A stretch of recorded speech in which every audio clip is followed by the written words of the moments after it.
डरपोक शेर की हिम्मत की कहानी। एक बार की बात है, एक घने जंगल में एक शेर रहता था जिसका नाम शेरू था।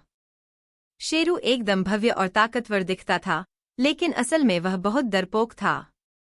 उसे हर छोटी मोटी चीजों से डर लगता था। यहाँ तक कि अगर कोई छोटी सी चींटी भी उसकी पूंछ पर चढ़ जाती तो वह डरकर भाग खड़ा होता। जंगल के सारे जानवर शेरू की इस आदत को जानते थे और उसकी हंसी उड़ाते थे। इससे शेरू और भी उदास हो जाता था। वह सोचता, मैं शेर होकर भी इतना डरपोक क्यों हूँ? मुझे अपनी हिम्मत दिखानी चाहिए। एक दिन जंगल में एक बड़ी समस्या आ गई। एक चालाक और भयानक शिकारी जंगल में आया और उसने कई जानवरों को पकड़ लिया।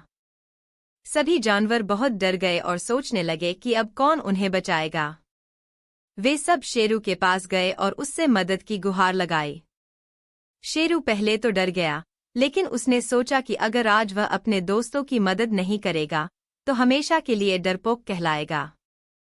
उसने अपनी सारी हिम्मत जुटाई और जानवरों से कहा, तुम सब मेरा साथ दो, हम मिलकर इस शिकारी को हराएंगे। शेरू ने एक योजना बनाई।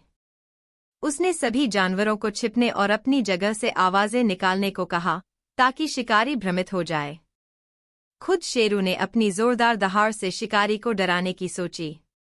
जैसे ही शिकारी जंगल में घुसा, सभी जानवरों ने जोर जोर से आवाजें निकालना शुरू कर दिया। शिकारी डर गया और सोचने लगा कि शायद बहुत सारे शेर आसपास हैं। तभी शेरू ने अपनी सबसे जोरदार दहाड़ लगाई। शिकारी हक्का बक्का रह गया और डरकर भाग खड़ा हुआ। शिकारी के भागते ही सभी जानवर खुशी से झूम उठे। उन्होंने शेरू की बहादुरी की तारीफ की और उसे गले लगाया। शेरू को भी समझ में आ गया कि असली हिम्मत अपने डर का सामना करने में है, न कि उससे भागने में। उस दिन से शेरू ने कभी किसी चीज से डरना बंद कर दिया और वह सचमुच का जंगल का राजा बन गया। उसके दोस्तों ने उसे सिखाया कि असली ताकत दोस्तों और खुद पर विश्वास करने में है। शिक्षा, हिम्मत का मतलब डर का सामना करना होता है, न कि उससे भागना। जब हम अपने डर का सामना करते हैं तो हम सच्ची शक्ति प्राप्त करते हैं।